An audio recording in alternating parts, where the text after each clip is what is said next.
औज़ुबिल्लाहि मिनश्शैतानिर्रजीम बिस्मिल्लाहिर्रहमानिर्रहीम अल्हम्दुलिल्लाहि रब्बिल आलमीन अर्रहमानिर्रहीम मालिकि यौमिद्दीन इय्याका नअबुदु व इय्याका नस्तईन इहदिनस सिरातल मुस्तकीम सिरातल लज़ीना अनअमता अलैहिम गैरिल मग़ज़ूबि अलैहिम वलद्दालीन आमीन। सदक़ल्लाहुल अज़ीम।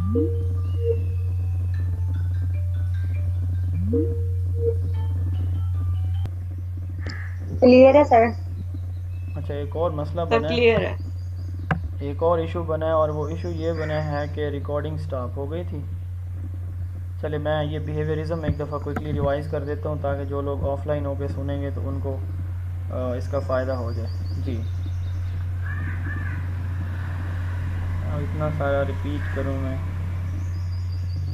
अच्छा चले, मैं बिहेवियरिज़म पे बाद में एक छोटा सा रिकॉर्डिंग करके भेज दूँगा। आगे चलते हैं, टाइम हमारा लग जाएगा। Gestalt psychology. गेस्टाल्ट साइकोलॉजी किसने दी है? वर्दीमर ने दी है, मैक्स वर्दीमर ने दी है। और इसका फोकस किस चीज़ के ऊपर है? हमने अभी थोड़ी देर पहले स्ट्रक्चरलिज्म की बात की, उसमें हमने ये कहा कि जो स्ट्रक्चर ऑफ माइंड है उसको हम कंपोनेंट पार्ट्स में ब्रेक डाउन करके हम किसी भी बिहेवियर को स्टडी कर सकते हैं।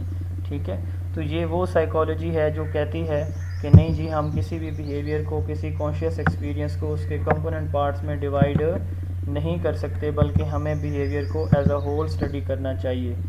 ठीक है, मिसाल के तौर पर अगर ये इमेज आप देखें तो ये देखें जी, इससे कोई समझ आ रही है कि ये क्या चीज़ है? कुछ भी नहीं पता चल रहा कि ये क्या भला है। और अगर हम एज अ होल देखें तो हमें पता चल जाएगा ये साइकिल है। यानी साइकिल की आप डिफरेंट पार्ट्स बना के अलग अलग करके रख लें तो मे भी एक बच्चा जिसको पहले पता ही ना हो उस चीज़ को, वो नहीं पहचान सके ये क्या भला है। तो अगर इस तरह से कोई चीज़ उसको दिखाई जाए तो वो उसको जल्दी परसीव कर लेगा, जल्दी अंडरस्टैंड कर लेगा। इसी तरह ये थ्योरी कहती है कि एक बच्चा है, एक शख्स है, वो किसी अच्छी या बुरी सिचुएशन के अंदर उसको वो किस तरह से रिस्पॉन्स करे। अब ये उसका ओवरऑल या होल बिहेवियर नहीं होगा। ठीक है, मिसाल के तौर पर एक बंदा है तो उसको कोई तंग कर रहा है और वो उसने 15-20 मरतबा उसको इग्नोर किया हुआ है। अब मेरे सामने मैंने देखा किसी ने बदतमीज़ी की और उसने जो है आगे उसको अच्छा खासा रिस्पॉन्स दिया। अब मैं ये समझूंगा, परसीव करूंगा कि ये बंदा तो बहुत जल्दबाज है, इसको तो अपनी नर्व्स के ऊपर, अपनी इमोशंस के ऊपर कंट्रोल ही नहीं है। हालांकि उसका जो एज अ होल बिहेवियर है वो इस तरह का नहीं था, वो तो पहले कई मरतबा बर्दाश्त कर चुका है इस केस को। तो ये साइकोलॉजी, स्कूल ऑफ साइकोलॉजी कहती है कि जो बिहेवियर है वो हमें एज अ होल देखना चाहिए। वर्दिमर, कर्ट, लेवन, कोफका, ये जो है कोहलर, ये इसके एक्सपोनेंट हैं और ये स्ट्रक्चरलिज्म और बिहेवियरिज्म दोनों के अगेंस्ट है। ठीक है, गेस्टाल्ट एक जर्मन वर्ड है, ये पेपर में पूछा जा चुका है, जिसका मतलब होता है डिफरेंट पार्ट्स को कंबाइन कर देना और एज अ होल बिहेवियर को स्टडी करना। The term insight is used to describe the type of human behaviour. तो कोलर ने एक एक्सपेरिमेंट किया था लर्निंग बाय इनसाइट के ऊपर, तो इसलिए इन गेस्टाल्ट साइकोलॉजी को हम लर्निंग बाय इनसाइट थ्योरी भी कहते हैं। ठीक है, लर्निंग बाय इनसाइट भी कहते हैं। तो ये होल बिहेवियर पे फोकस करती है कि बिहेवियर को आप एज अ होल देखें, उसके पार्ट्स में स्टडी ना करें, क्योंकि होल जो है वो पार्ट से डिफरेंट होता है। जैसे मैंने अभी आपको एग्जांपल दी है, ये स्ट्रक्चरलिज्म के अगेंस्ट है जो कहते हैं कि बिहेवियर को आप उसके कंपोनेंट पार्ट्स में डिवाइड कर सकते हैं। गेस्टाल्ट साइकोलॉजी का फोकस, सबसे ज़्यादा फोकस परसेप्शन के ऊपर है। कि जैसे मैंने अभी कहा ना कि मैंने उसको देखा बंदे को और मैंने ये समझ लिया कि ये तो है ही बदतमीज़, थोड़ी सी बात थी वो बर्दाश्त कर लेता, या उसके बड़ों को भी उसने फ़ौरन उसको मारना शुरू कर दिया। क्यों कर दिया जी? और अगर ये चीज़ जो है मुझे पता ही नहीं थी कि उसका होल बिहेवियर क्या है, उससे पहले उस पर क्या गुजर चुकी है और 10 मरतबा, 2 मरतबा, 4 मरतबा उसको इग्नोर कर चुका है। तो यही बात, यही फोकस होता है कि gestalt psychology initially focus on perception to make sense of the world as a whole. ठीक है, कि हम जो चीज़ें परसीव करते हैं वो एज अ होल करें, rather than its isolated elements. Human activity can not be broken down into its elements. Thinking, sensation, perception as a whole हम स्टडी करें, अलग अलग उनको ना करें। Seeing and judging between the factors involve in situation as a whole. तो हम किसी भी सिचुएशन को एज अ होल समझें, एज अ होल अंडरस्टैंड करें। Gestalt theory is against stimulus response theories and Thorndike law of learning. यानी ये जो हमारी स्टिमुलस रिस्पॉन्स थ्योरीज हैं उनके भी अगेंस्ट है, क्योंकि ये भी स्पेसिफिक है ना। अब देखें ना, तो ये भी चाहे वो हमने क्लासिकल कंडीशनिंग पढ़ी है, ऑपरेंट कंडीशनिंग पढ़ी है, तो ये इसका होल नहीं हो सकता। वो किसी रिवार्ड के लालच में आके पनिशमेंट से बचने के लिए हो सकता है वो कुछ परफॉर्म कर रहा हो, तो ये भी उसका होल बिहेवियर नहीं होता। तो इसलिए ये इनसे भी स्ट्रक्चरलिज्म से ये इसलिए अगेंस्ट है क्योंकि वो कंपोनेंट्स को डिवाइड करके इन्वेस्टिगेट करने की बात करते हैं, और बिहेवियरिज्म से इसलिए अगेंस्ट है क्योंकि बिहेवियरिज्म जो है वो भी स्पेसिफिक सिचुएशन के अंदर या स्पेसिफिक जो लर्निंग है उस पर फोकस कर रहे होते हैं, एज अ होल पे नहीं कर रहे होते। तो कोलर ने परफॉर्म किए थे एक्सपेरिमेंट चिंपैंजी के ऊपर, और उसने एक टर्म दी है इनसाइट लर्निंग, ठीक है, which refers to the sudden understanding of a problem and ability to solve it without trial and error.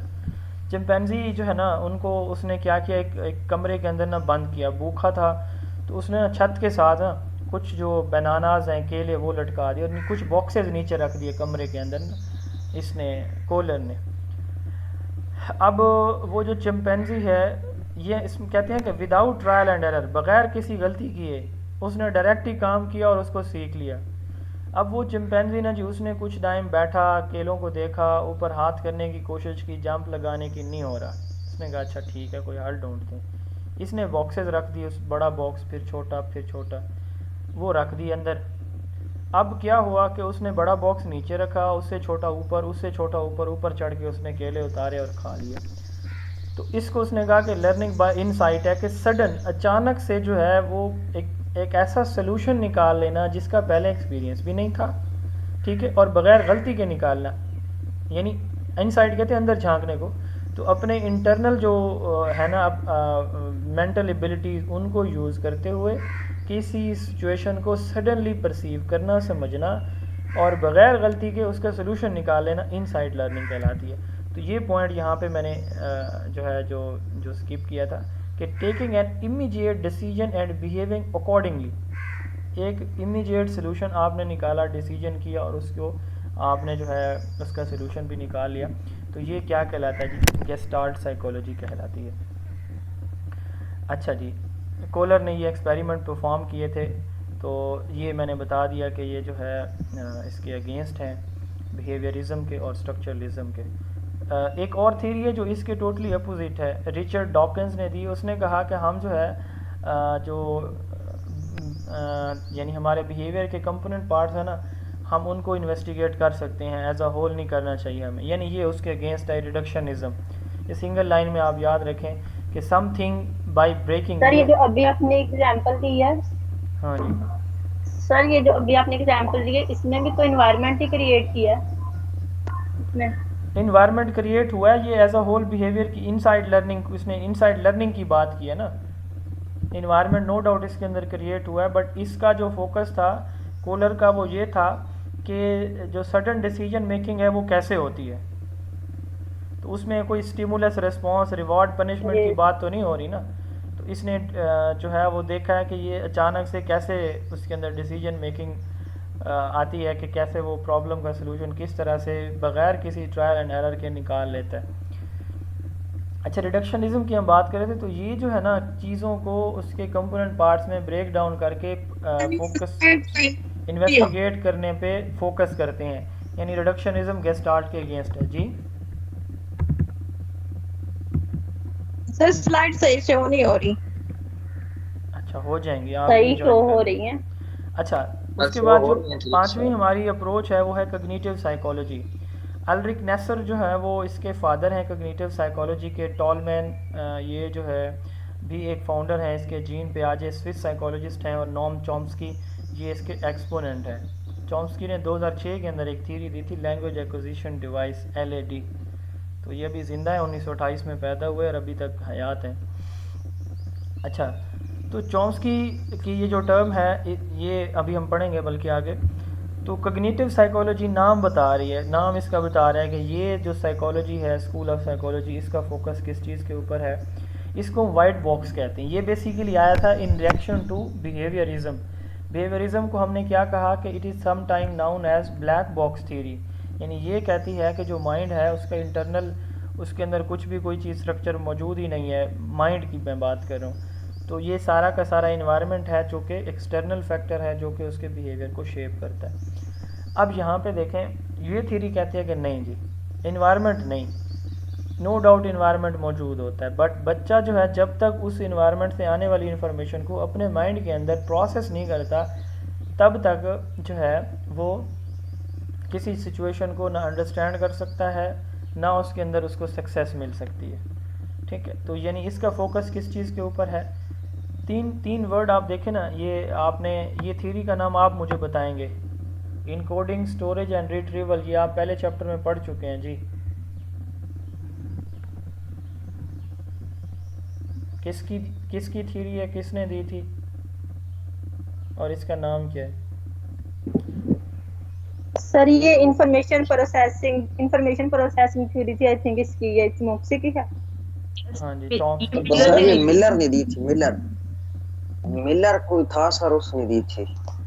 तो इनकोडिंग, स्टोरेज एंड रिट्रीवल, ये 3 कंपोनेंट आपने पढ़े हुए इंफॉर्मेशन प्रोसेसिंग थ्योरी के।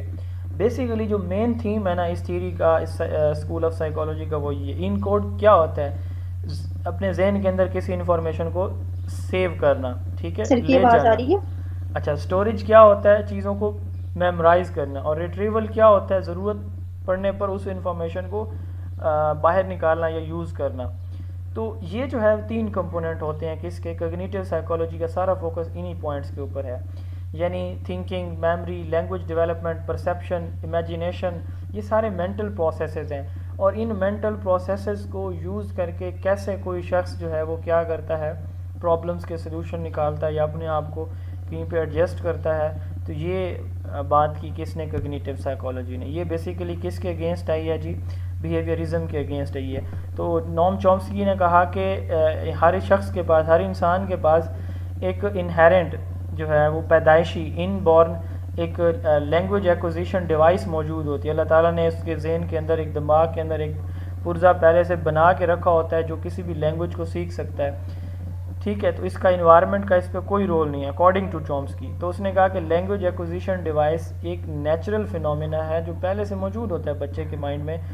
तो इसका जो है इन्वायरमेंट का इसके ऊपर, इसके साथ कोई लिंक नहीं है। तो ये लैंग्वेज डेवलपमेंट भी एक कॉग्निटिव प्रोसेस है। तो उसने कहा कि ये नेचुरल होती है, इन्वायरमेंटल नहीं होती। It is science of how we think, इसका फोकस किसके ऊपर होता है कि इंसान सोचता कैसे है। ठीक है, और सक्सेस या फेलियर जो है वो डिपेंड करता है हमारी कॉग्निटिव प्रोसेसिंग के ऊपर। हम कामयाब होना चाहते हैं, हम आगे बढ़ना चाहते हैं, हम कुछ सीखना चाहते हैं, तो हम जो है यानी अपनी सक्सेस पे फोकस कर रहे होते हैं। और अगर हम जब कुछ नहीं करना चाह रहे थे, हमें पता होता है कि हम नहीं कर रहे, तो हमें जो है वो कामयाबी भी नहीं मिलनी। तो सक्सेस या फेलियर जो है इसकी अंडरस्टैंडिंग भी बच्चा अपने माइंड के थ्रू ही करता है। तो ये कॉग्निटिव साइकोलॉजी का जो है यहाँ पे रोल है।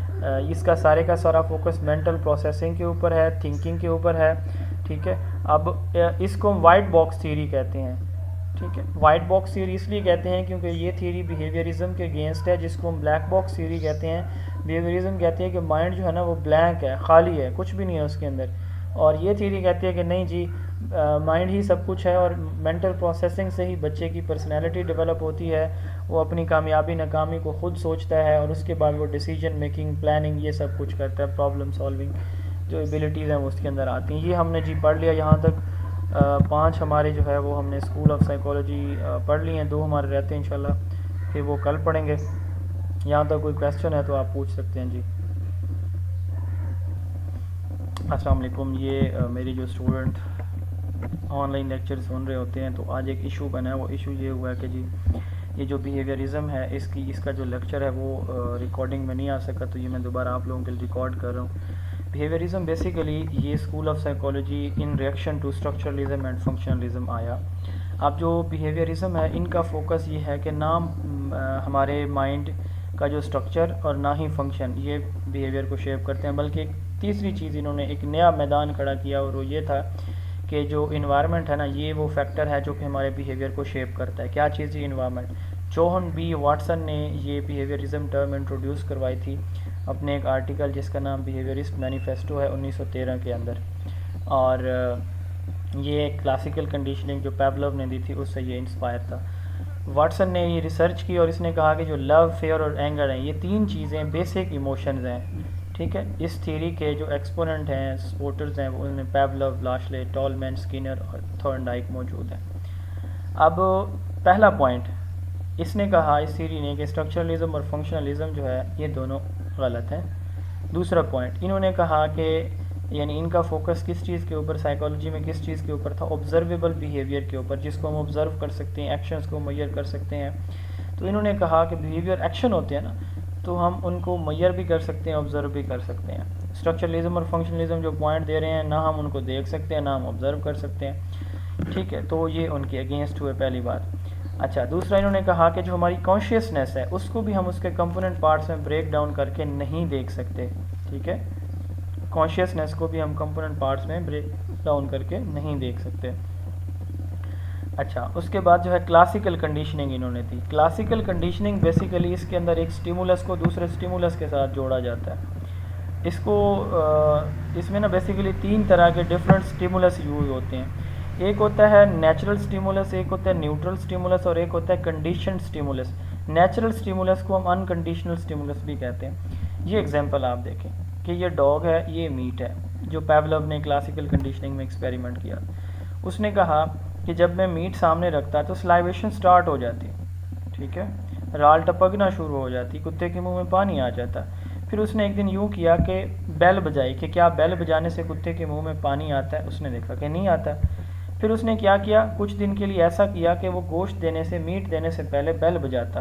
तो कुत्ते ने ये एसोसिएशन बना ली कि भाई ये जो बेल है ना, ये आजकल दरमियान में आ गई है, तो बेल बजती है तो गोश्त मिलता है, ठीक है। अब उसने यूँ किया कि वो गोश्त नहीं दे रहा था, खाली बेल बजा रहा था। तो उसने ये नोट किया कि खाली बेल बजाने पे भी सलाइवेशन स्टार्ट हो जाती है। तो ये जो गोश्त था ना, उस पर राल टपकना, नेचुरल स्टिमुलस इसको हम बोलते हैं। ऐसा स्टिमुलस जिससे खुद ब खुद रिस्पॉन्स हमारी बॉडी जनरेट करे। गर्मी होगी, पसीना खुद ब खुद आएगा। तो नेचुरल स्टिमुलस वो स्टिमुलस होता है जिसको हम अनकंडीशनल स्टिमुलस भी कहते हैं, जिससे खुद ब खुद हमारी बॉडी के अंदर रिस्पॉन्स आ जाता है। न्यूट्रल स्टिमुलस, जैसे यहाँ पे बेल देखें, तो ऐसा स्टिमुलस होता है जिस पे कोई रिस्पॉन्स हमारी बॉडी प्रोड्यूस नहीं करती, ठीक है। जैसे बेल बजाने पे डॉग ने स्टार्ट में कोई रिस्पॉन्स प्रोड्यूस नहीं किया। अच्छा, तीसरा जो है ना, ये होता है कंडीशनल स्टिमुलस। अब पहले जो न्यूट्रल स्टिमुलस था, इसको हमने जोड़ दिया किसके साथ, एक अनकंडीशनल या नेचुरल स्टिमुलस के साथ, ठीक है। यानी वो बेल बजाई जाती और गोश्त दिया जाता। कुछ दिन के बाद यूँ हुआ कि कुत्ते के जहन में वो एक एसोसिएशन कंडीशन बन गई कि भाई बेल बजती है तो गोश्त मिलता है। तो अब खाली बेल बजाने पे भी सलाइवेशन स्टार्ट हो जाती है। तो अब पहले वाला जो हमारा न्यूट्रल स्टिमुलस था, जिसको हमने कहा कि ये कोई रिस्पांस नहीं प्रोड्यूस कर रहा था, अब वही वाला रिस्पांस प्रोड्यूस कर रहा है, जिसको इसने क्या नाम दिया जी, कंडीशन स्टिमुलस का नाम दिया। तो ये डेफिनेशन यहाँ पे जो लिखी हुई है वो भी यही है। ये अगर आप देखें कि कैसे एक जो हमारा क्लासिकल कंडीशनिंग, ये पावलोव ने दी है, when a neutral stimulus can be paired with N unconditional stimulus, यानी जो बेल है ये न्यूट्रल थी, और अनकंडीशनल यानी जिसको हम नेचुरल हमने कहा, यानी मीट के साथ जब ये इसको कंबाइन कर दिया जाता है तो ये भी कंडीशन रिस्पॉन्स प्रोड्यूस करती है। यानी जैसे राल टपकना गोश्त के साथ था, अब जो है वो बेल के साथ आना शुरू हो गया। कंडीशनल स्टिमुलस के नतीजे में जो रिस्पॉन्स आता है उसको कंडीशनल रिस्पॉन्स कहा जाता है।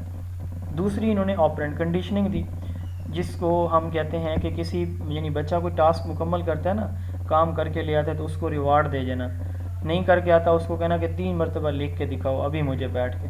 अब वो दोबारा जिसको आप इनाम दे रहे हैं वो अगली दफ़ा और मेहनत से काम करके लाएगा, और जिसको आप मना कर रहे हैं, सज़ा दे रहे हैं, तो वो आइंदा परहेज़ करेगा कि मैं गलती ना करूँ। इसको जो है वो ऑपरेंट कंडीशनिंग कहा जाता है कि या किसी परफॉर्मेंस के बाद किसी चीज़ को स्ट्रेंथन करना रिवार्ड या पनिशमेंट के ज़रिए किसी एक्शन को, तो ये ऑपरेंट कंडीशनिंग कहलाती है। ये आगे डिटेल में हम पढ़ेंगे। इसी तरह प्रोग्राम लर्निंग भी बिहेवियरिज्म ने इंट्रोड्यूस करवाई थी, और इन्होंने कहा कि जो इंडिविजुअल डिफरेंसेस हैं ना, ये बेसिकली हमारे इन्वायरमेंट से जो लर्निंग एक्सपीरियंसेस हमारे होते हैं ये उनका नतीजा होते हैं। तो ये जो है वो बिहेवियरिज्म थी। इंशाल्लाह ताला कल इससे ऑनवर्ड हम जो है वो पढ़ेंगे।